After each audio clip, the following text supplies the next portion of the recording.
All right. Hello, everyone. Welcome to episode number 253 of the Restoring Rapport podcast. We're super excited for the content we got planned out for you guys today. As always, this is a podcast for young believers who are pursuing the goal of marriage and family and trying to get married as young as possible in a healthy way. I'm your host, Seth Hensley. I'm joined by our co-host, Landon Mock. He is back from a little hiatus.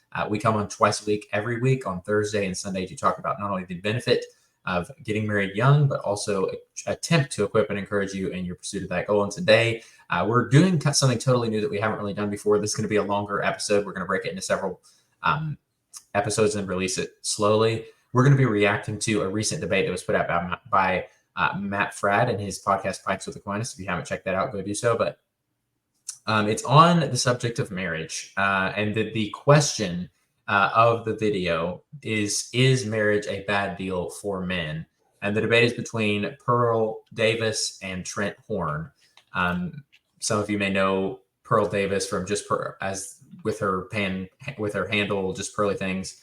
And then Trent Horn is a famous Catholic apologist that I listen to a lot. So but naturally I was just going to listen to this video anyway, because it was on the subject of, is marriage a bad deal for men? And obviously, if you've been listening to the show for any length of time, you're going to know that I am very much opposed to that idea. I think it's definitely a good idea for most men, and super passionate about that. And that's definitely proved true in my life.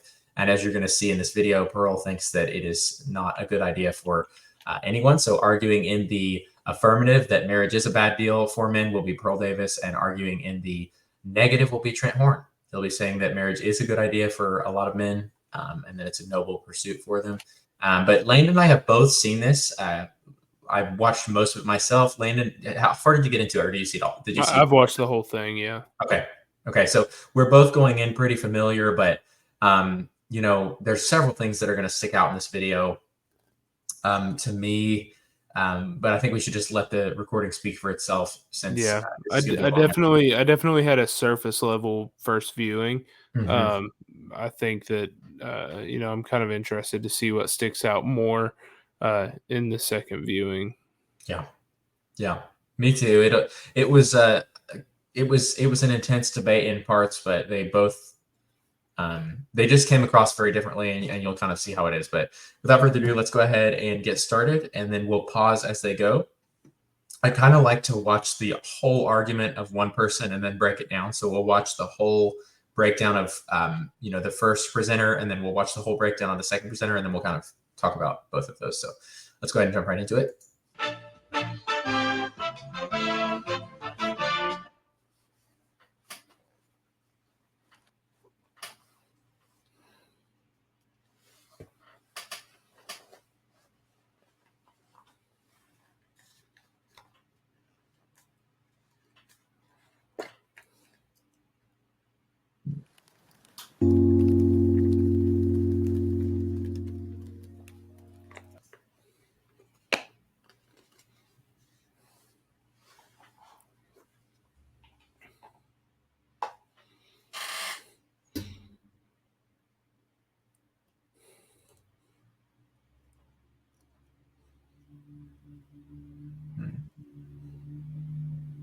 Well, I thought it was going to. We weren't even at the right spot, dude. Now we've got a buffer screen. That's not good. Let me see if I can reload this. I have 10-minute opening statement. Oh, there we go. Yeah, it was full screen issue. Yeah. Okay. Yeah.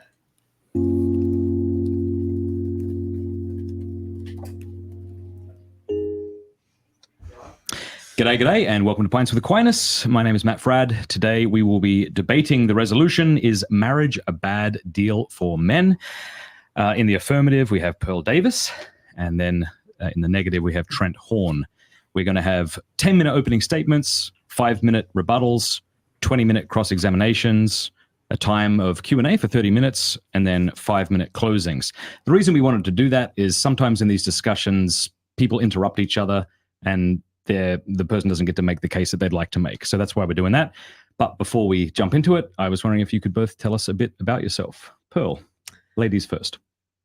Hi, my name is Pearl. I have the YouTube channel, Just Pearly Things. We have 2 million subscribers on there. Well done. I've interviewed over 1,000 men and women on marriage, dating, and relationships. I also have a call-in show. I've interviewed People all across the world, from London to Africa to Vegas to California. And I'm doing a divorce documentary. So that'll be out in the next year. Where will that be? Do you know? My website, theaudacitynetwork.com. Okay, thank you. My name is Trent Horn. I am an apologist for Catholic Answers, and I am the host of the Council of Trent podcast on YouTube. I'm the author of about a dozen books, and I'm married and blessed with 3 wonderful children. All right. Well, are you ready? Yeah. Whenever you start, I'll click the timer. You've got 10 minutes. Okay. All right. So I don't know. I'm kind of nervous. You will do fantastic. These things are always weird. It's always weird to get people into a room oh my gosh, and tell them to disagree with each other. This is what my wife and I should do when we argue. You have 10 minutes. 10 go. minutes. I'll moderate that. Yeah. That'd be great. Okay. All right. Take your time. You're I'm terrific. going to go. All right. So marriage today is a bad deal for men, meaning that it is more likely to not work out than it is to work out. 51% of those that sign up for marriage are not in a better place. Out of 100 men, at least 50 are not getting a good deal, essentially. I would like to clarify that I am not talking about some religious sect. I am talking about average Americans. On top of that, there is a huge legal risk you are facing as a man. Again, I am not here to discuss the religiosity of marriage, but I'm here to talk about the outcomes of marriage in 2024, as well as the legal ramifications for getting married. I've interviewed over 1,000 women and men on marriage and relationships, and have been putting together a documentary on family court, and have found that most men have no idea what they are signing up for when they get married. Marriage is objectively a bad deal for men in 2024. What I would consider a bad deal is where the risk outweighs the reward. What I would consider a successful marriage is an obedient wife and staying together for a lifetime. To put it simply, men want sex, silence, and sandwiches from a woman they are attracted to. Unfortunately, women are not offering that in 2024. Women have zero interest in being wives. Gen Z women rank men 7th on their priority list, coming behind things like education, travel, and experiences. Millennial women are not much better. They rank men as 4th behind their careers, education, and finances. I personally have interviewed over 1,000 women from London to Miami to Vegas and even the suburbs of Chicago. And I can tell you firsthand that most young women have no interest in being wives. This can be shown by women's outcomes and choices. Many men like Trent have been married for years and have no idea what the dating market is like for young people. 1 out of 3 women have had an abortion in the United States. 1 out of 4 women has an STD. 90% of women have been on birth control at some point in their life. 80% of sexually active women will contract HPV at some point in their lifetime. The average woman is 5'3" and 170 pounds. On top of that, men can never really know the sexual past of the woman they are marrying. Dating apps have made promiscuity more accessible and easier to hide. Women have a great incentive to lie about their sexual past. The CDC reports that the average number of sexual partners for a woman is between 4 and 8. But I can tell you from interviews that I have done that below 10 is considered low nowadays. This is especially crazy considering once a woman has over 5 sexual partners, she is less likely to have a stable marriage.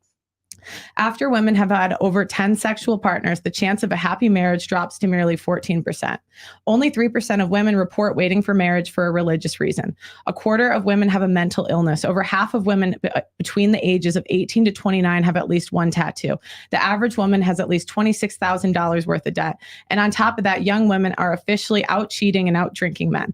That makes marrying a woman today a higher risk than times of the past. But let's look at marriage. What benefits are given to men in marriage? 100 years ago, men would have gotten a debt-free virgin who gave him 4+ children and was expected to obey him.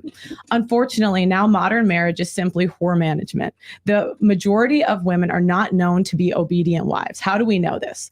From one, we have phrases like it's cheaper to keep her and happy wife, happy life. If women were so obedient and good wives, why are all of the phrases focused on bending to the will of the woman? On top of that, we can look at women's choices during marriage. Some common problems that I have found is that women gain a significant amount of weight in marriage. On average, women gain 24 pounds within the first 5 years of marriage. It would be one thing if women were giving men 4+ children like they were 100 years ago, but on average, women give men 1 to 2 children.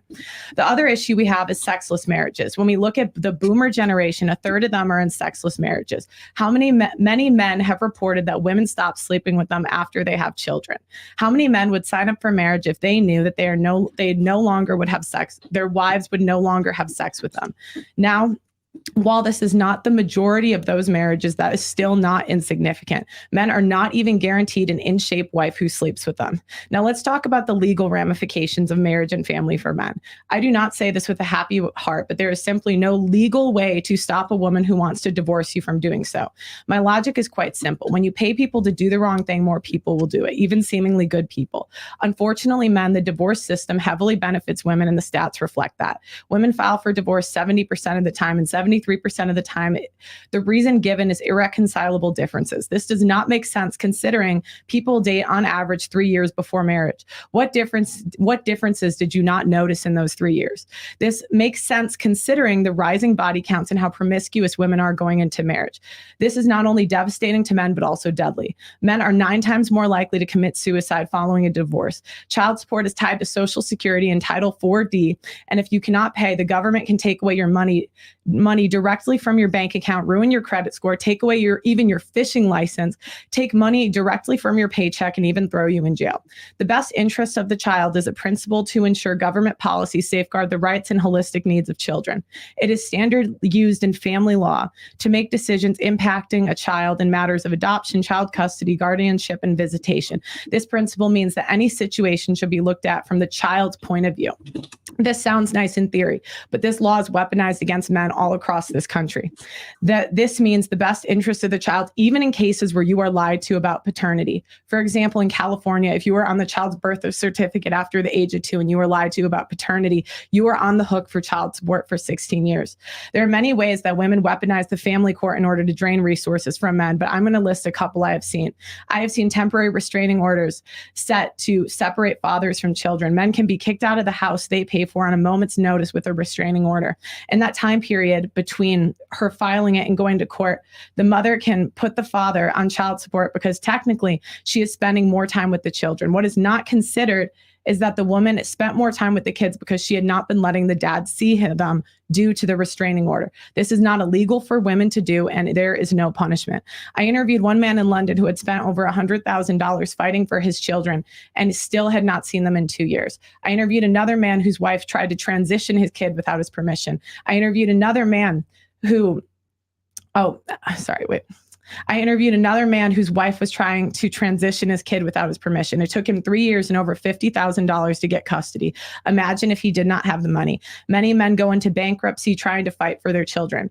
A case I covered in the state of Chicago, a father had paid over $1 million to his ex-wife during a divorce and was still thrown in jail because he could not keep up with his $10,000 a month payment. The child support payment is calculated by current earnings. So if a man loses his job, which many do due to the stress of divorce, he is still on the hook for child support even if he cannot afford the money. Child support is given based on the amount of time that children that dads are given with the children, and that women have incentive to not give men access to their children and are rewarded for doing so. Many men in this process find themselves homeless because they cannot keep up with child support payments. The loss of a child is one of the leading indicators of mental illness. Many men that I have interviewed have compared this to death. Losing a child they would rather die than live a life without their children. And the stats show that many men pick death over this reality. Another thing that most do not know is that family court is not based on evidence. It's based on a balance of probabilities rather than beyond a reasonable doubt. This means it is easier to allege that a man abused you in family court without evidence. Mainstream cases like Amber Heard and Johnny Depp show just how easy it is for women to ruin a man's reputation with no evidence. Many times the women are actually given free resources from domestic abuse centers in order to assist women in this. In many areas, the courts have alleged that the definition of abuse has changed in the last 50 years to include things like emotional abuse, financial abuse, and have also changed the definition of rape from forced sex to sex without consent. The problem you get when you change these definitions to be more broad is that women are allowed to say things like yelling is abuse and he did not let me spend $5,000 on my credit card, therefore he is abusive. I have seen cases where men were accused of raping a woman the first time they hooked up and they were married 10 years after. Women weaponize this against men. The problem you get with these definitions that are more broad, that women are allowed to abuse the system. As I said before, losing a child is like death to a lot of men. One area that we studied was veteran suicide. 44 veterans a day commit suicide, and over 400,000 men have died due to suicide in the last 25 years. To put it into perspective, since the Revolutionary War, 650,000 have died in battle. In 25 years, we have hit 2/3 of that. Terrence Popp has worked with veterans for 15 years, and through our personal research, have found that 70% of veteran suicides have come in contact with family court in the last 5 years. Family court is literally killing men every day, and nobody is talking about it. On top of that, fathers have to watch their mothers raise children in a way that sets up their children for failure. Single mother homes account for 63% of youth suicides, 90% of the homeless and runaways, and the majority of school shooters, where single father homes fare similar to two parents homes. I personally have interviewed men who had to watch a mother try to transition their kid. And I had one case where a mother's new boyfriend had accusations of being a pedophile, and there was nothing the man could do. Let's go over this again. The upside is that men get a woman who has slept with at least 4 other men and maybe 2 children out of the deal. On average, the woman will be 170 pounds and 5'3". Odds are she at least likely has 1 tattoo, some debt, and maybe even a previous child in tow. The downside is you can lose half your assets, your children, your reputation, homelessness, and you can be put on child support, alimony, and even thrown in jail. Personally, I would never sign a business deal that encourages that kind of risk. But for whatever reason, men are encouraged to sign a business deal that does. Okay. Okay, so you kind of got her her take there. She closed it off with, I think, just a few seconds, as Matt's going to say in a minute. But sorry for playing a clip that long for you guys, but I do think it was important to just let her finish uninterrupted, so you know exactly what this woman is arguing for. To me, I found that argument very disturbing. I mean, I'm sure a lot of you do as well, for a couple reasons. I was trying to jot down notes with Landon so we could remember exactly everything she addressed and kind of go over it in order, so we can do that. But Landon, what was your, before we get into the specifics of kind of what she addressed, what was your overall take on, like, what was the overall, do you agree with her or disagree with her? What was your feeling on that? Yeah, second listen through on this, I can tell. I want to make sure that we start on the right premise.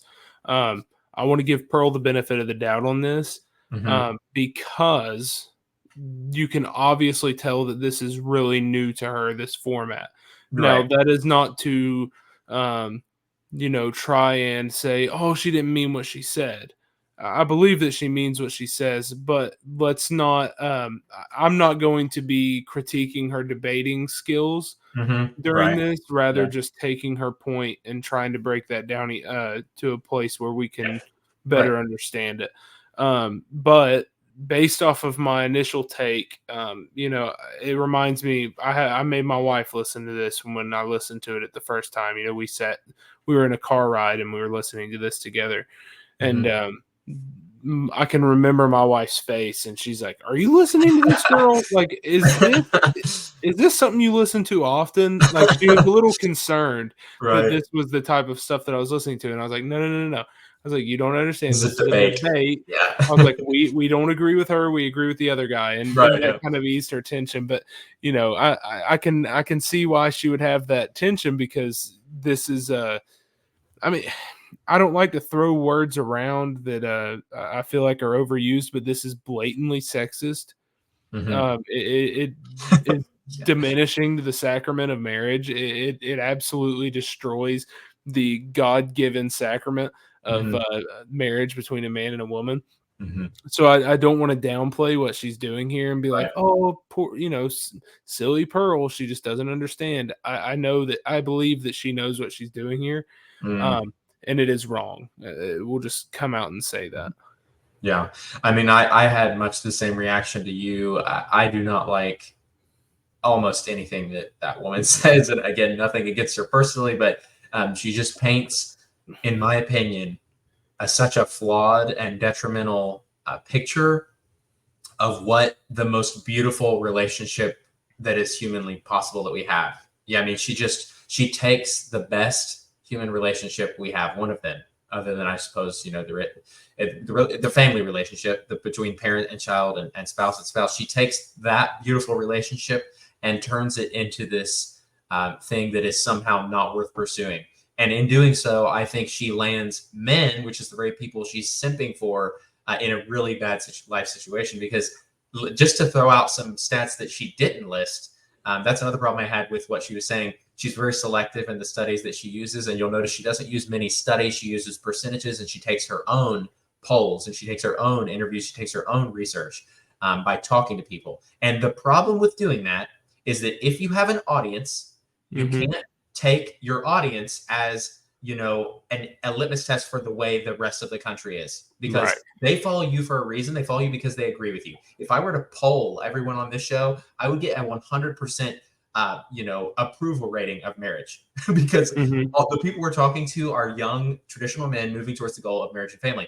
I can't poll them and see how young men feel about marriage. That's not an accurate poll. Right. I want to poll the country, the United States, and see how young men feel about marriage. I have to take a random sampling of 18 to 24-year-olds pulled from all sorts of different life situations, and then ask them a question without even telling them kind of where I'm going with it. They have to be totally in the dark, and they have to be randomly selected. That's how you do a study. I forget the actual terminology used by doctors in this field, but I think it's like a control group. You control who's in these groups of the study, and so that's how you rule out this bias. Because I don't really take. I appreciate the fact that Pearl's interviewed 1,000 men on this issue.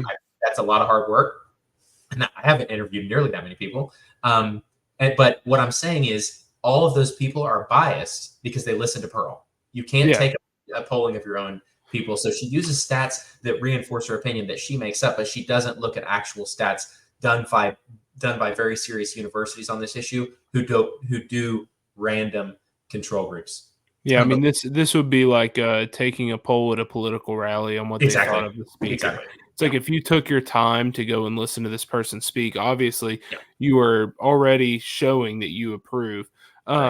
To get into some of the details of what was said during this opening affirmative argument, there was some things in the beginning that she had said, most likely not to work out than to work out. That was one of the opening claims that she made. And we've went over that before, I think, on this show about how that was a projection of what marriage was going to be by a certain time and not an actual measurement of what it was, saying that it was going to be over 50%. We've actually avoided that. Yeah. So that is not accurate. Now, I will give her a point. I think that marriage does carry a legal risk. When I went into a marriage with my wife, I did take a risk that if something were to happen, there's a possibility especially because she's a stay-at-home mom. I am the one who makes the money. I pay the bills. She would have to rely on me because I've taken her out of the workforce, and she would have to rely on me to provide for her. However, the issue with that is that this legal risk is not as much of a legal risk, but a risk of taking care of someone that you claim to love for the rest of your life. And I think that's how we need to frame this. This is not just I'm going into a business deal with Seth, and if me and Seth get into an argument, he gets half of my stuff. It is not like that. When you make this commitment to marriage, you are actually making a commitment to provide and protect as long as you both shall live. And we need to take that more seriously. Absolutely. The next thing that she said that really it's something that my wife was not happy about. It was what her definition of a successful marriage was. And I'll quote this. I went into the transcript. I wanted to make sure I got this 100% word for word what she had said. She says, I would consider a successful marriage is an obedient wife and staying together for a lifetime. I can agree with that for the most part. Depends on what your definition of obedient. I feel like me and Pearl probably would have a disagreement on what an obedient wife looks like. Right. But then she says, to put it simply, men want sex, silence, and sandwiches from a woman that they are attracted to. You've got a few things right here. I'm not going to turn down a sandwich, sex, or being attracted to my wife. Those are things that I would like to have. Silence, I mean, I guess about as much as I would want to have silence from anyone else, as long as, I am talking or doing something else, I would like to have silence. But if my wife was completely silent for our entire marriage, Oh my gosh. I think that I would drive myself insane. Absolutely. I think that I would lose it. Me and my wife have very good conversations. Yeah. You know, and we differ on a lot of stuff because men and women are so different. Mhm. That when I bring up a issue such as this debate, she'll bring a different perspective that I can't think about. It doesn't compute in my brain. It's not an organic reaction to this type of debate. So to me, having silence for my wife in that situation is a neglect from my understanding of the other side. So Mhm. I think she's completely wrong here. I mean, Mhm. an obedient wife, staying together, sex, sandwiches, and being attracted to your wife all sound great. But if Yeah. that's what you base your marriage off of, I think we can see why she has such a negative outlook on marriage. Yeah. And you mentioned her being sexist, and I think you're totally right. But what I think is sexist about what she says gets even worse as the video goes, because as you guys are going to see in a minute, Mhm. Trent actually has to drag out of her this for like over a period of like 5 minutes. She will not admit this, but she ends up finally doing it because she realizes she can't actually hold this line. Trent drags out of her the statement, like painstakingly, that men and women are of equal value. I mean, and it Equal takes value and dignity was the equal word that value he and dignity, used. and it takes her like 7 minutes to say that, which Yeah. to me shows you that she is totally sexist. Now, so Well, and I think I would even like I have such a hard time believing that a woman can have and this you can call this sexist if you'd like, but I have such a hard time believing that a woman would have such a demeaning outlook on herself yeah, that she would be able to say that. I really I feel bad have a for her. hard time believing that. And it brings me to the point where I'm like, okay, this has to be a show. This Yeah, has to be something oh, that I think she's so putting too. on to try and get these men who are genuinely sexist against Mhm. women to watch her show and to pay Yeah, for this website that absolutely. she's plugging. And Yeah. I mean, I could never imagine my wife coming to me and saying that she didn't know if men and women were of equal Right. dignity and value. Yes, and to not be willing to acknowledge that, that's very basic. I mean, that Mhm. all men and women, I mean, I think it's just common sense, and for her to just not be able to acknowledge that is unbelievable. But just to also point out the sex, silence, and sandwiches thing. I mean, she listed 3 things there that women would also like. If you have a good sexual Yeah. relationship with them, if you make them food, and if you show them respect, Yeah, they're gonna love my all three. wife had carpal tunnel surgery this week. Right. And within that time frame, she's not supposed to pick anything up. She's not supposed to do Mhm. these things. So I took on some of the homemaking activities. It's not my wheelhouse. I'll go ahead and tell you. This guy right here, not much of a cook, not much of a nourisher. Yeah. I'm not good at it, okay? Yeah. But I was like, okay, this is the time for me to, take care of her. I cook, take care of the baby as much as possible, doing the things that I need to do while also going to work. That is not because I'm like, yeah, men are just as good, if not better. It's like, no, Mhm. this is a way of me and her having our own wants and needs within our marriage and needing to Right. meet them and the necessities of the household being met Mhm. whether she's down or not. I mean, whether she is able to do it or she isn't able to do it, it has to be done. Right. So it's Yeah. just you don't go into this as well, here's what men want and here's what women want, and you have this role and she Mhm. has this role. Those are Yes. important, but they are not rigid. And Mhm. they're not they're a guideline, not a picket fence. Right. That's good. That's good. Yeah. It's like you have your natural giftings, you have your natural proclivities, you have your natural strengths, but I mean, you're a team, so somebody's got to pick up the slack when one's Right. down. I mean, and She's you, better at it than yeah, you me. help each other. She Yeah. she is much better at it than me. That does not mean that I cannot do it. That does Mhm. not mean that I should not do it because Absolutely. I'm not naturally inclined to do Right. such a thing. Right. Because it's your job to help. Yeah, it's my job to Exactly. help my wife. Yeah, it's my job whenever she's It having a is hard it is not good for man to be alone. I will Right. give him a helpmate. Mhm. And a helpmate would assume that she is helping you and you are helping her. Mhm. One Absolutely. more thing I want to touch on that she had Yeah. said, and I think that this is really important, is there was a few things that I'm like, okay, when you listen to these debates, you have to pay attention, because a lot of times what will happen is when you have when you disagree with somebody, they're going to sprinkle in things that most of us will agree on. Yes. When somebody is lying to you, sometimes they will sprinkle in truth to Mhm. try to mask the lie. Obviously, divorce is terrible. She's talking Mhm. about how terrible it is. She's talking about how detrimental it is to people's, lives. That is so true. It is bad for people to become unhealthy. So true, Pearl. You've hit the nail on the head. It is bad for people to have premarital sex. I mean, yeah, she's again saying things that are right. We want a debt-free virgin who gives him 4 children. It's like, okay, you could have said that a little more eloquently, but yeah, I Mhm. don't want somebody who is promiscuous. Women gaining weight, yeah, I want somebody who's healthy. I don't want to get divorced. I don't want to have to pay child support. That system is messed up, and it's a little bit construed in a way that could affect people negatively. But what this all comes down to is that since all this stuff is bad, instead of fixing them, what we need to do is just avoid marriage. And Exactly. I don't understand how that conclusion is She does. being Yeah. made, Totally wrong. Yeah. because it's like, okay, so we all agree divorce is bad.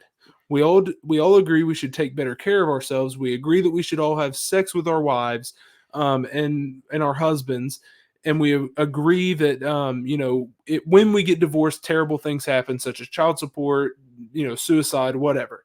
Mhm. So where do we go from that to avoid marriage? Exactly. Because the benefits of marriage is that you are not alone. Mhm. And Trent is going to talk about the flip side of all of these issues. Yes. Yeah. But my final take on her argument after a second read is, since all of these things that Pearl is talking about, we can all agree are disordered and not the way that marriage was intended, Mhm. why do we not instead focus on a solution to the problems Right. and make the sacrament of marriage more important, and Mhm. stress what would make marriage more successful rather than avoid it altogether? Absolutely. She's throwing the baby out with the bathwater. She's Yes. coming up with an incorrect, treatment of an issue, by saying that marriage is the issue instead of the solution. And just to give you guys a real stat here that is controlled. She talks a lot about women leaving men, and it is true that I believe women do initiate more divorce than men. But if you look at the actual number of divorces taking place, divorce is not such this big issue that you actually have to fear getting married because you're afraid you'll get a divorce. In the state of Ohio in the year 2021, 2.6 out of every 1,000 people get a divorce. This is the CDC common knowledge. I will say that 1,000 people does include like elderly, children, all kinds of people who aren't People who married. have been married Right. before. People who've been married before, but that still, I would say, is nowhere near 50%. And Trent is going to argue is somewhere, I think he says in the 30s, 35, 40%. And so he's actually going to give you real numbers here, not Yeah. just, I have a talk show and this guy calls in and said this and this guy I did that to And 1,000 guys. you have to realize the statistic of a divorce is going to include people who have been married before, and I can't remember the exact number, but there is a statistic that will show you that people who have been married before and divorced before will actually have a greater likelihood of being divorced again if they are remarried. So Mm, when we add those people in and we have second marriages, third marriages, fourth marriages, it's going to boost that number, mhm. even though it's still a True. smaller portion of the True. actual population rather Right. than because a lot of times you have divorces per marriage, not divorces per person. Yeah, absolutely. And that of course is because people, if they do things once and they don't fix it, they're going to duplicate the same problems in their own life over and over and over. And you'll notice she dodged that because she knows that's true. She knows that's true. And that's why she said at the beginning, she said, I'm not talking about, the divorce rate among religious or Christian men because she knows that that's low. She knows that the religious and Christian men is low. She's like, so basically her argument totally falls apart. The best part of her argument, which is the difficulties that men go through in the divorce process and kind of the advantage that women have in divorce court over men, goes totally out the window when you talk to Christian men because suddenly they're not getting divorced. Their women aren't leaving. And so it's like, okay, you can say that men are having this huge risk of divorce when they get married, but you're talking to unbelievers. And so people who are not believers in Jesus Christ, people who are not living as Christ has called us to live. And so if you want to do that, I think her argument just totally falls apart for Christian men. She also said that women do not prioritize their relationship, their man, as much as they do like traveling and education and having fun and drinking and partying and all this stuff. And I think that's just as true as it is for men. I mean, I think men do the same exact thing. I've met more men. I don't know if Yeah. you have seen the video, but Harrison Butker, his commencement speech at Benedictine College, I don't think he so. talks about the women in the crowd. He got a lot of pushback for this, but he talks about the women in the crowd and how many of you are excited about that promotion that you're going to get, and how many of you are excited about that husband and the family that you're going to raise. And I think that the conflict that comes with that is that, you know, he probably should have included men on that, because that was something that men can also be excited for. But traditionally, that is the woman's role, to raise the family. And when you look at somebody, especially within a faith such as Catholicism, Christianity, whatever you want to, you know, go down that hole, that's going to be a big motivator in their life. And that, to me and my wife, was the motivator. When we got out of college and high school, and, you know, we got married, and we wanted to have a marriage, we wanted to have a family.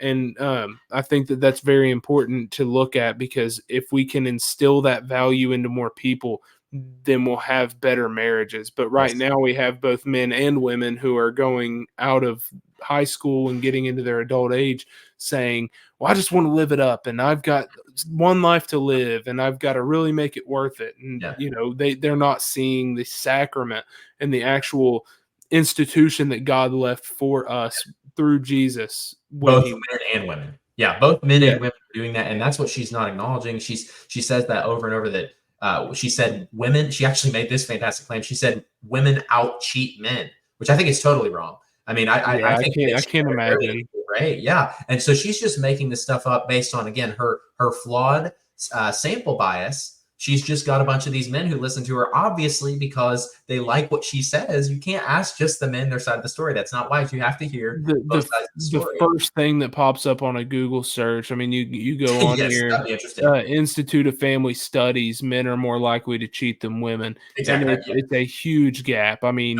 you've got a 24% likelihood that a man will cheat, and a 6% chance that a woman will cheat.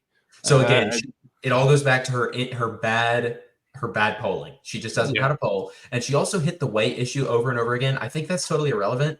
Again, because like Landon said, the problem to overweight people is not, you know, getting rid of marriage. It's just staying in shape. You know, how many people have you seen that are single, living in their basement, exactly, like that are you know, not taking care of themselves? Totally. Absolutely. And one of the problems is, and Trent will touch base on this, it's not just the women that are gaining weight. No, I gained 40 pounds from the time me and Maddie started dating to the time that we had our baby. 40 pounds. Yeah. Like, content, man. When you get into a relationship, I can remember before we started dating, I was working out. I wanted to be a better man. I wanted to find a wife. I wanted to start a family. I wanted to be healthy. And then I found that woman, and she's like, do you want to go get ice cream? And it's like, yeah, I want to go get ice cream. Yeah. Awesome. And you keep doing that for 4 years. And next thing you know, you've gained 40 pounds. It's not just the men, or it's not just the women. When you get into a relationship, you go and do more. In rural areas, most of the stuff you have to do involves food. We've talked about this in our date ideas. A lot of these date ideas have to do with food, because that's what we have to do around here. That's what we have.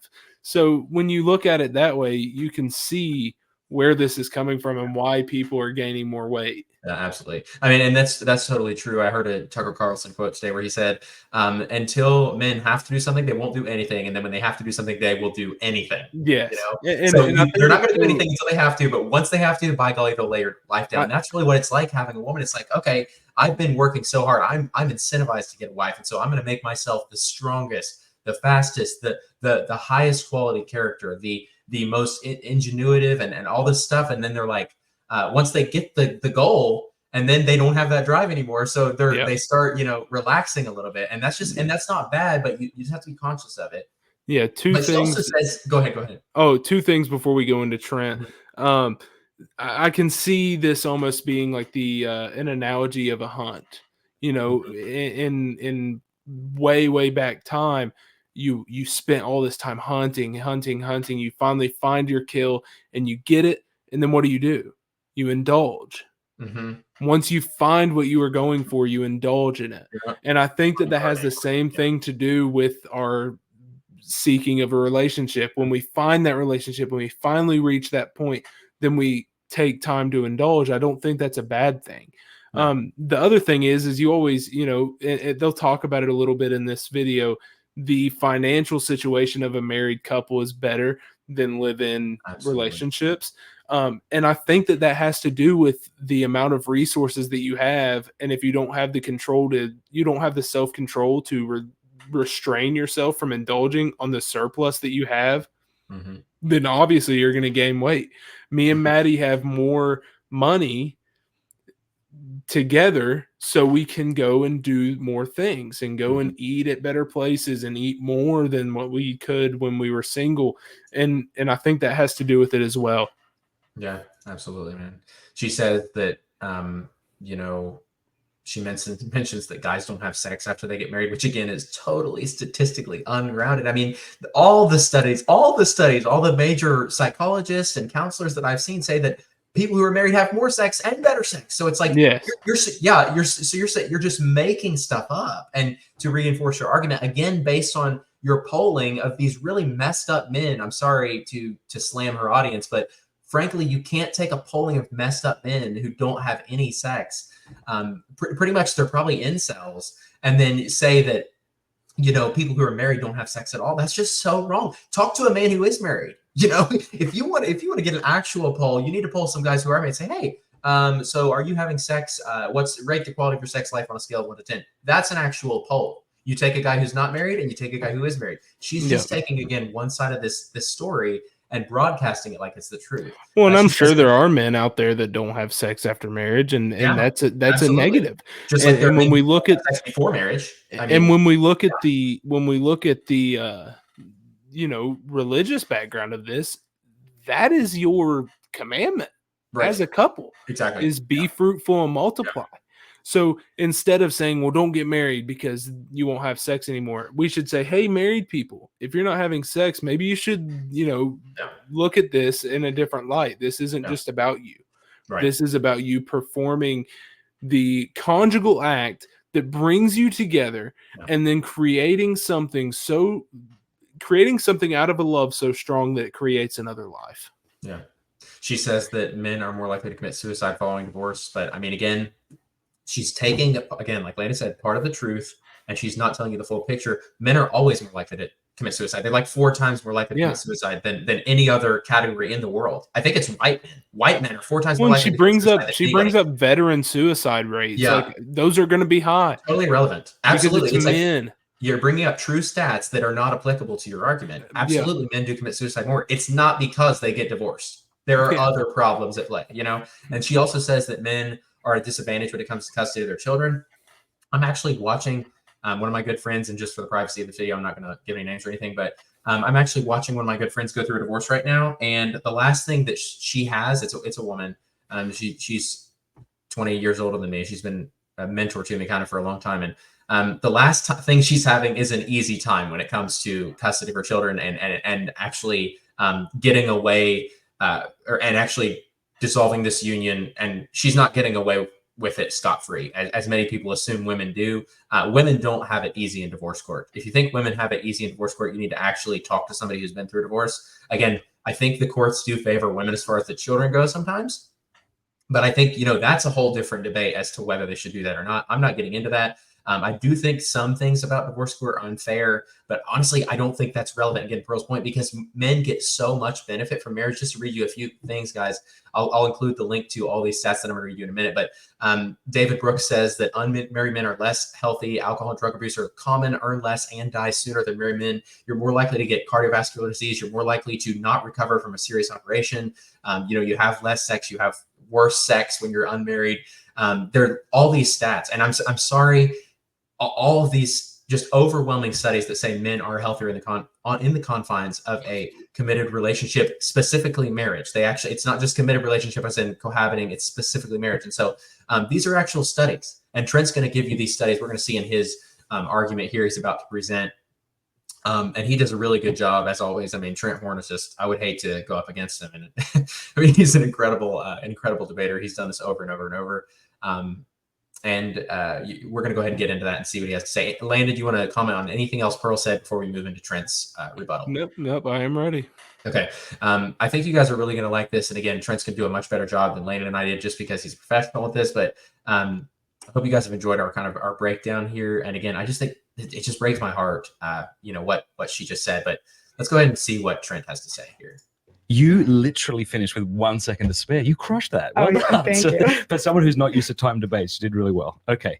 Trent, whenever you're ready, I'll click the 10-minute mark. Excuse me. All right. Well, Pearl has the burden of showing that marriage is a bad deal for men. And all I have to do is show that she hasn't made her case.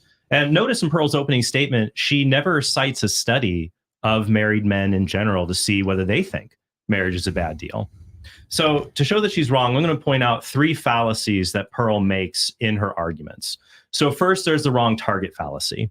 For example, Pearl talks about how marriage is a bad deal because men are sometimes mistreated in child custody cases. That's not unique to marriage. If you cohabit or even just hook up with a woman, you can still father a child and deal with custody issues.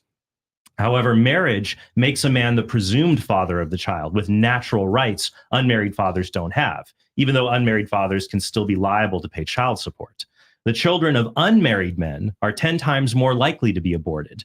And if the child does survive the pregnancy, he's 3 to 6 times more likely to live in poverty. The hazards of unmarried, much less for married men. Another wrong target is women themselves. Pearl says marriage is bad for men because modern women are worse than previous generations of women. But that says nothing about marriage. If modern women are good enough for hookups that can result in children, or cohabiting relationships that superficially feel like marriage, but are far more likely to fail, then modern women are good enough for marriage, which has less harms for men. And Pearl can't use these stats to dunk on women because men are also worse than previous generations. Modern men are just as promiscuous and are even more overweight than modern women. A 2019 Experian study found that men carry more credit, auto, and mortgage debt than women. Millennial and Gen Z men have weaker grip strength and make less money than older men did at their age. Pearl has not shown that women are not good enough for men. Instead, the data shows men and women are both in bad shape compared to previous generations. But there's hope. Marriage is the best way for men and women to mature together and bring out the best in one another. Second, there's the anecdote fallacy.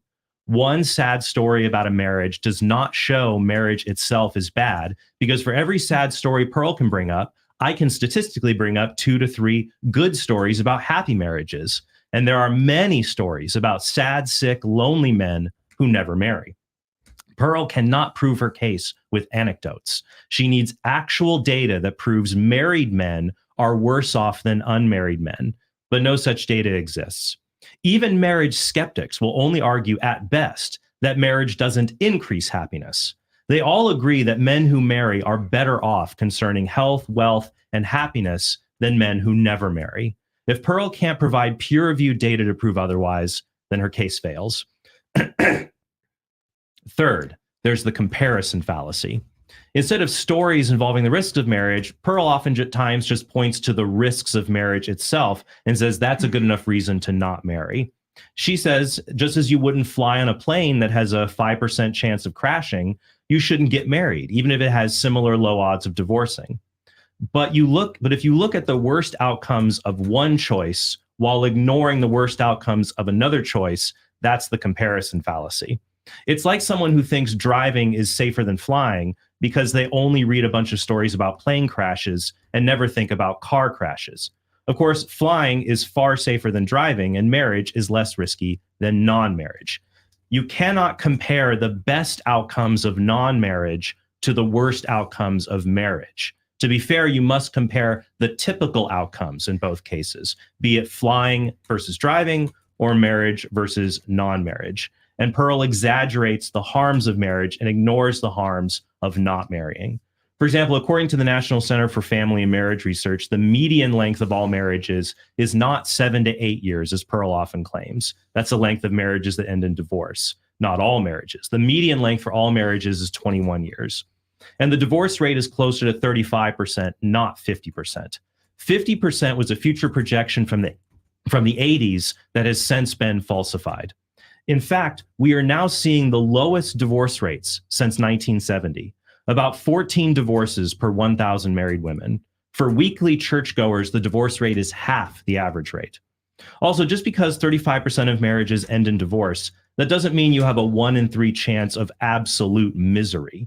Divorce sucks, but people typically survive it intact. In fact, men do better than women after divorce. Men's income increases by 20% on average, while women are twice as likely to fall into poverty after divorce. Alimony is only paid out in less than 10% of divorces. And according to the U.S. Census Bureau, the average child support payment is $441 a month, of which only 60% usually ends up getting paid.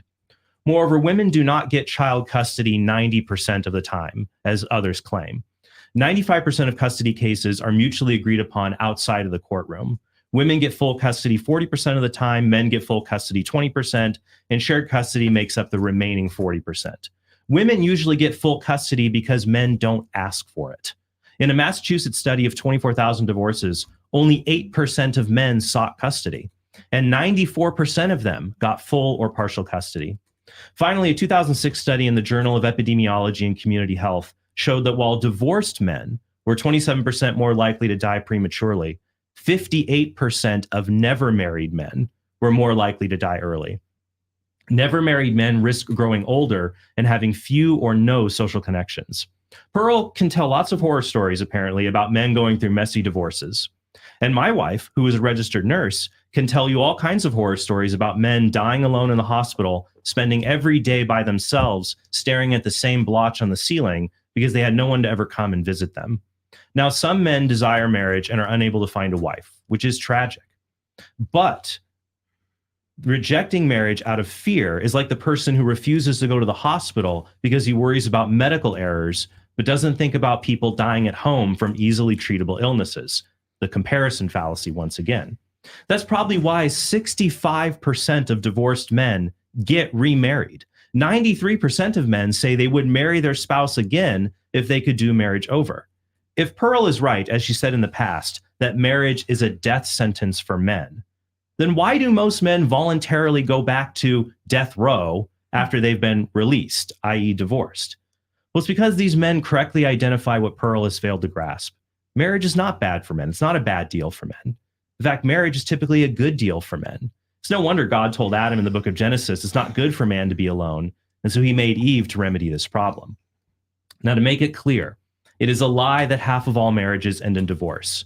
The truth is that most marriages last a lifetime, and 80 to 90% of them identify as happy. A Gallup survey conducted between 2008 and 2020 of 800,000 adults showed that married people rate their well-being 12 to 17 points higher than unmarried people. The General Social Survey from the University of Chicago, a gold standard in sociological research, shows that married men are twice as likely to rate their lives as very happy when compared to non-married men. And the majority of married men, in fact, I'd say 80% of them, identify themselves as happy. Married men also make 10 to 20% more money per hour, and they have more sex than never married men. Pearl says that men face sexless marriages, but the General Social Survey shows that unmarried men are twice as likely to have a sexless life than a married man. Studies also show that even men who end up divorced live longer, are economically better off, and are just as or even happier than never married men. Now, Pearl might say these studies only prove that happier, richer men get married, and unhappy, poor men don't get married. But when you look at the typical married man, he is not a 6'2" rich Chad. Moreover, if a man chooses to marry, then he needs to become marriageable, which involves developing positive traits that both make him desirable to women and improve his own self-esteem at the same time. But I'm not arguing that marriage makes people happy. I'm arguing against Pearl's claim that marriage is a bad deal for men and steals their happiness. That's just not true.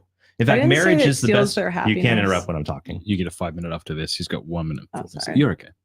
There will be time. I'm excited for that. Okay. In fact, marriage is the best way for men to not just hang on to happiness, but to increase it. The Harvard study of adult development, which tracked people for 80 years, said good relationships were the number one predictor of happiness. And it showed that men who married ended up happier and lived 7 to 17 years longer than men who never married. And that's a study for people over 80 years of their life. When I was unmarried, let me actually go through here. Well, yeah, when I was unmarried, I thought that having 2 folding chairs and a TV on the ground were appropriate living room furniture. But when you're married, your wife shows you something better, and she roots for you. A 2013 Harvard study showed that married men are less likely to get cancer, and married men are even more likely to survive cancer, showing that marriage is a good deal for men. So finally, I'd be remiss to point out neither men nor women invented marriage. God invented marriage. He gave it to the human race. Christ raised it to the level of a sacrament. And Pearl would have to give overwhelming data to show that something that God gave us is actually a bad deal for men. And she won't be able to do that because the data doesn't support that. Indeed, for most men, marriage is the primary engine that helps them live a long, healthy, and happy life. Wow. I mean, he did a great job as usual, though, because he's a professional at this. But dude, I've got a lot to talk about here on his. Do you want to go first here and then let me go, or do you want to have me go first here? Yeah, you can go. Yeah, I went first last time, so you're good. All right. So he started off. You guys just notice how many studies did he cite there? He cited like 10 studies. The only thing Pearl cited, I mean, I could be wrong, could be misremembering this, but the majority of what she cited came from polls based on her own audience. She polled her own audience. Of course, they're going to support her opinion. They listen to her. They agree with her. If you take a poll of, Rush Limbaugh from Rush Limbaugh's audience, you're going to get a pretty positive, opinion of Rush Limbaugh. You can't poll your own audience to get a litmus test on the majority opinion on a certain topic. That's ridiculous. So Trent gave actual studies of one had 800,000 people. I randomly selected, I'm sure, because it's a peer-reviewed article from Harvard. I mean, you don't get more professional than this.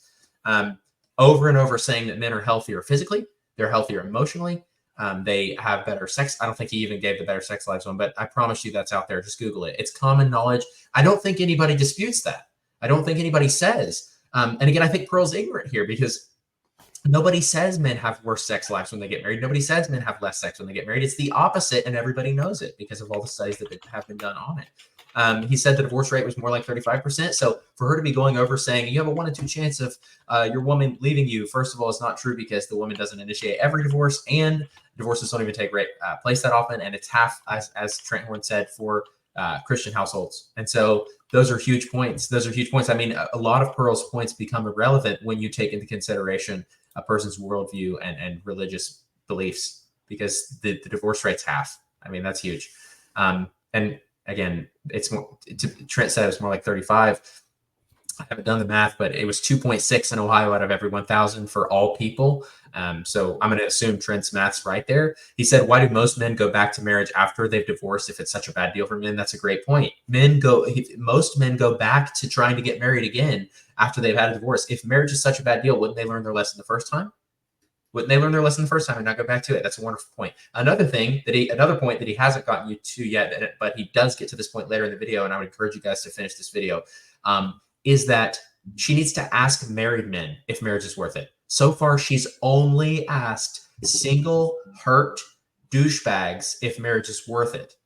She has not asked any stable men if marriage is worth it. And, you might say to that, Pearl might say to that, well, they're just going to say it's worth it because they're afraid of the wrath of their wife and they're afraid of offending her and all this. And I'm like, okay, take an anonymous poll where they can be totally honest with you and their wives have no idea they're answering. I would still answer the same. Marriage has improved my life in every way I can possibly describe. First of all, my emotional outlook is so much better. I'm not lonely ever. I mean, how many men can honestly say that? I'm not lonely. I can say that totally honest with you. I am not lonely. That's huge. Guys, I have a healthy sexual relationship now. Imagine the single men who have nothing and are resorting to either masturbation, porn, or hookup culture for their sole experience of human sexuality. That's ridiculous. That's awful. And so to say that married men are the ones coming up with the short end of the stick when it comes to a healthy sexual life, it just blows my mind. I have someone to talk to and share life's biggest burdens with now that I didn't have before I got married. I have somebody to raise a child with. I have somebody to make a child with. I wouldn't even be able to do that without a woman, you know? And so all these things marriage makes possible. I'm actually more intimate with my wife, closer to my wife. She knows me better than any other human in the world, even my parents, even my siblings. I mean, to be known at that level is a wonderful thing. And you really can't have that again outside of marriage, because most people aren't vulnerable with somebody they don't know if they don't know that person is, gonna stick around or not. And so marriage really does afford the best place for vulnerability, and therefore the best place to get to know somebody well. And those are kind of the things that I think Trent hit really, really well. The big one being just she needs to take her polling better. She needs to take her polling more seriously. You cannot ask your own audience if marriage is worth it or not, because again, of course, they're going to agree with you. Landon, you can go ahead and break down what Trent said. Yeah, so I'll give you some bullet points. Obviously, same thing as what I said about Pearl, but the opposite. Pearl was not very experienced in this. Trent is extremely experienced in this. So when we look at these debates, we have to give her a little bit of leniency on her debating skills. You heard her interrupt a little bit. She's just not very familiar with this, even though it's comical, and I did chuckle a bit. It is something that we have to kind of look past because she's not as experienced in this. Something that I would say is extremely impressive was the 3 fallacies that he starts off at the beginning with. Before I touch on that, I want to talk a little bit about what Seth said about the better sex. I think that has to do with you having the opportunity to learn what your spouse prefers. Whenever you are in a hookup culture, you have one shot, it ain't great, and then you leave. And then, that's the end of it. With your spouse, you have multiple opportunities. You're learning more about each other. You're becoming more intimate. You can have those conversations unawkwardly because they are your other half, and you can learn a little bit more about what they prefer. And that's important. And it's important for you both to enjoy those times together. But when we go into the fallacies, I'll try to be quick with this. We had the wrong target fallacy that he spoke about, saying that these issues are not unique to men. The woman's marriageability has nothing to do with marriage. Men are doing just as bad when it comes to the older generation as women.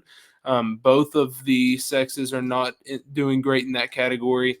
Less wealthy, less successful, less healthy. I mean, in almost every metric that you can measure, we're doing worse. That's not something that has to do with marriage. That's rather something that has to do with our lifestyles and our society right now. So that's kind of just a complete fallacy that has nothing to do with why marriage would be a bad deal. The next one he talks about is the anecdote fallacy. I mean, we kind of talked about this. One story does not define the sacrament of marriage. Just because I can tell you about my buddy who got a divorce doesn't mean that all marriages are going to end in divorce. Just because I can tell you about my one buddy who had a really successful marriage, that doesn't mean that all marriages are going to be successful. Things are different. People are different. Situations change. That is not to say that we should give up on marriage. Rather, we should try to prescribe solutions to these problems to help everyone have a better outlook and a better, have better marriages as a whole. He cites that men are actually better off in all metrics on average within a marriage. This is not something that is unique to women being better off in a marriage. Men are also better off. The comparison fallacy, he defines it as ignoring the consequences of one choice and focusing on the risk of another choice. Saying that just because you have a lot of risk when you get married, and then ignoring all the risks that come with being single and staying single. He goes into a long list of studies that help with this, and I really like this. He talks about how the divorce rate is only 35%, not actually 50%. Weekly churchgoers are half of that average.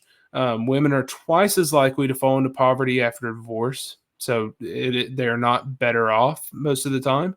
Only 10%, I actually didn't know this until I listened to this episode, 10% of divorces actually have an alimony payment.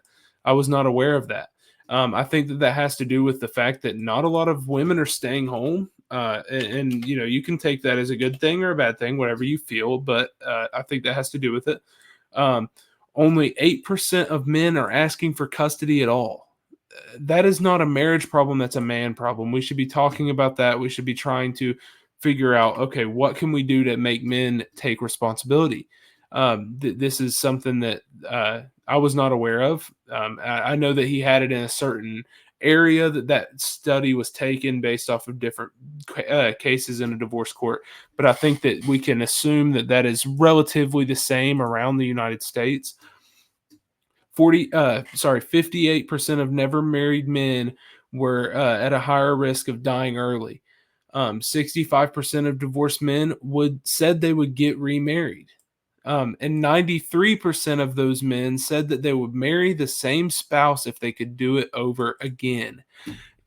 That right there, to me, that study blows it out of the water. If it is such a bad deal and marriage is just so bad for men, then one of two things has to be true.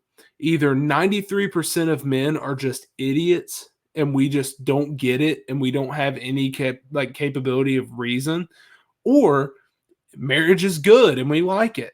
Absolutely. Those are the only two options that we have there. Married men are more likely, they on average make 10 to 20% more money per hour. Well, why is this? I think we can all just assume that this has to do with the motivation to work. If I did not have my wife and son, I can say this with complete honesty. Michael Knowles says it all the time. He says, I would be on a couch eating potato chips, watching movies. Everyone would, yeah. I as a man, sounds great. That's what I do. Yeah. Instead, I wake up, I go to work, I do my best to try to get a promotion, to try to move up the chain, to try to make more money so that I can provide more for my family. The last thing I wrote down was the Harvard study that he talked about. He said the Harvard study of adult development, which tracked people for 80 years, said that good relationships were the number one predictor of happiness, and it showed that men who married ended up happier and lived anywhere from 7 to 17 years longer than men who never married.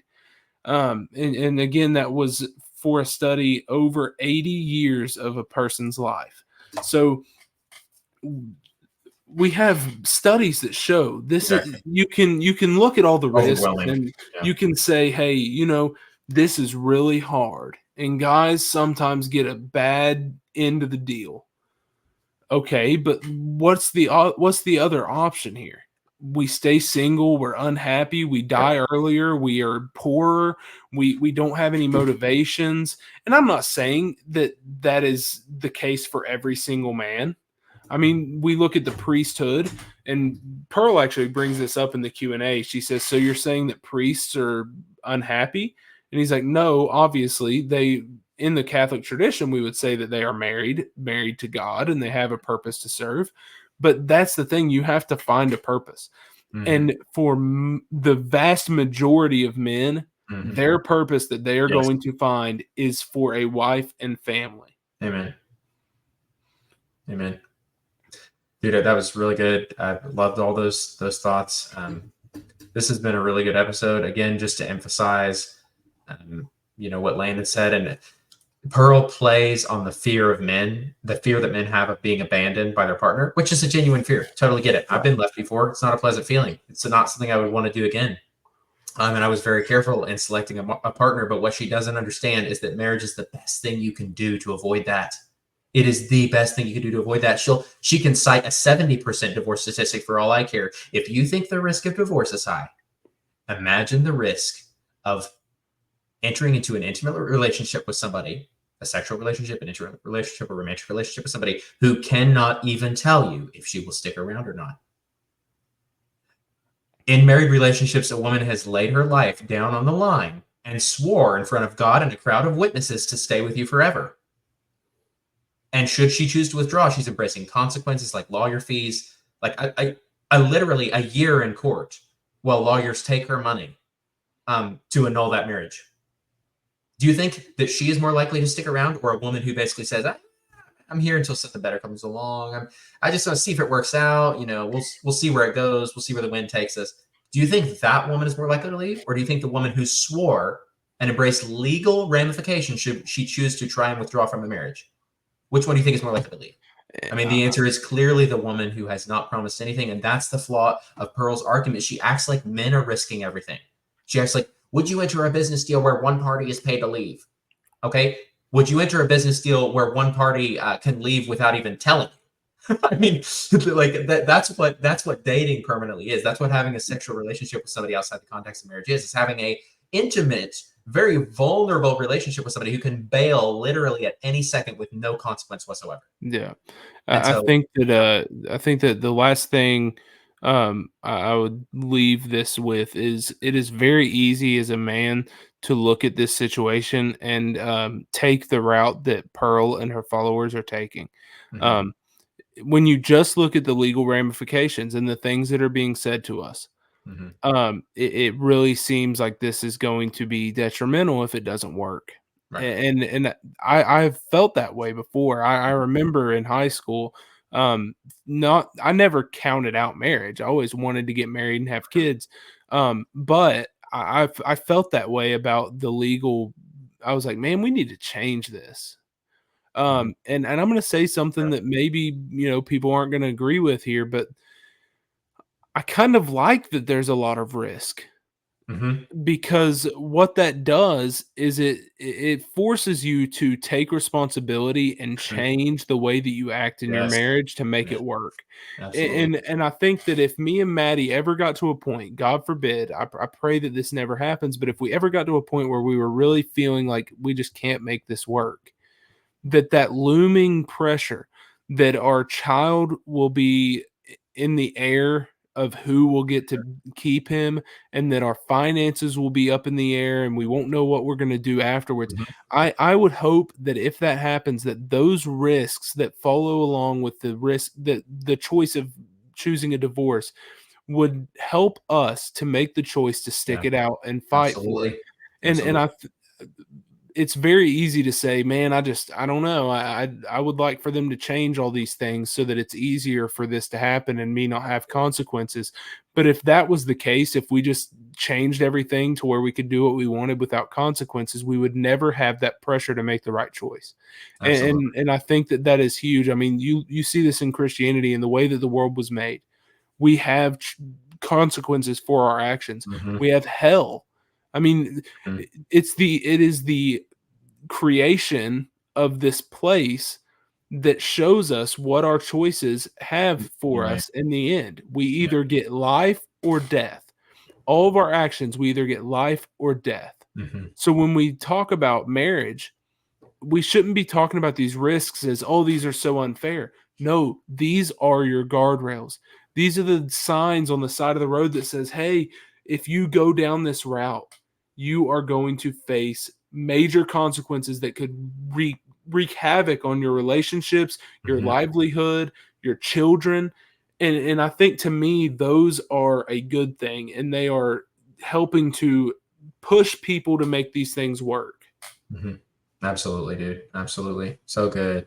Guys, I do want to close this episode up, but before I do, I did think of something that Pearl said in her initial opening statements about how men having standards. She said that men should have standards, and standards demand that men basically not marry any woman who has slept with another man before, or done OnlyFans, or had an abortion, or she gave several other things. And I would say to that, well, first of all, if you're going to apply this to women, you have to apply that to men as well. So you've got to rule out men who have encouraged an abortion, men who have participated in porn, men who have viewed porn, men who have slept around.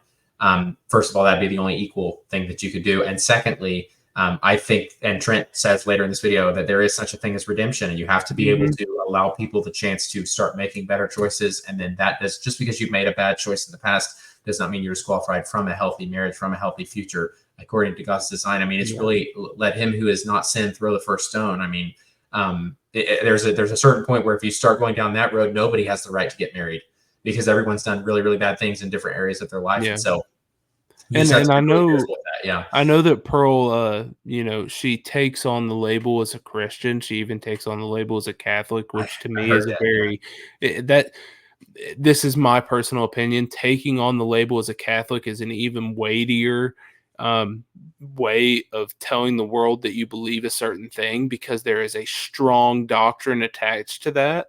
Mhm. And it is actually forbidden to go against that doctrine within Mhm. that church. And I pray that Pearl is able to see the errors in her Mhm. thoughts here. I really hope that that this changes, and I know that Michael, because Michael had a whole set down conversation with her on his channel, on his YouTube channel, Michael Knowles.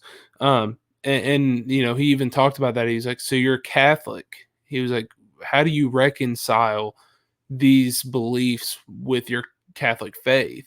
Mhm. Right. I really, really pray that, you know, she eventually sees um, the contradictions, Yeah. and Yeah, does they're she there. actually believe this? And hopefully that'll help her make the right decision. Yeah. This has been a good episode, guys. A good couple of episodes. Hope you've enjoyed. If you've gotten something from this, if this has reinforced your worldview and hopefully better helped you able to defend the position that marriage is a good idea, if it's given you those tools, reach out and let us know through the link in the show notes what you learned. We would love to hear from you and make us feel super connected to you and make this podcasting system two-way. We would love to hear you in that particular way over social media. I like hearing comments and private messages and stuff like that, but we prefer the audio voice messages. So thank you guys so much for listening today. This has been a fun review for you. It's been very heavy. I mean, Pearl came out the gates with that really dark opening, and I think Trent did a great job. And again, highly recommend you guys check out the full. They go and they actually cross-examine one another in the next portion of this video. We only reviewed the first 25 minutes for you guys, the opening statements of both parties. So go check out the full video for yourselves. Again, on Pints with Aquinas, Matt Fradd on YouTube. You can see the full debate there. Thank you guys so much for listening today. You can leave a rating and a review on whatever podcasting platform you use, and we will talk to you guys next time.